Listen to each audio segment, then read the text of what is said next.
السلام علیکم ورحمۃ اللہ وبرکاتہ۔ ناظرین اکرام، اسلام کی دنیا میں خوش آمدید۔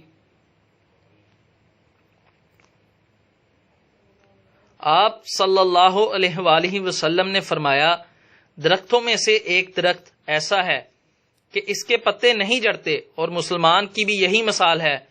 بتلاؤ وہ کون سا درخت ہے؟ یہ سن کر لوگوں کے خیالات جنگل کے درختوں میں چلے گئے۔ عبداللہ نے کہا کہ میرے دل میں آیا کہ بتلا دوں کہ وہ کھجور کا درخت ہے، لیکن وہاں بہت سے بزرگ موجود تھے، اس لیے مجھ کو شرم آئی۔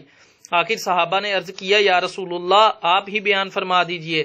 آپ صلی اللہ علیہ وسلم نے بتلایا کہ وہ کھجور کا درخت ہے۔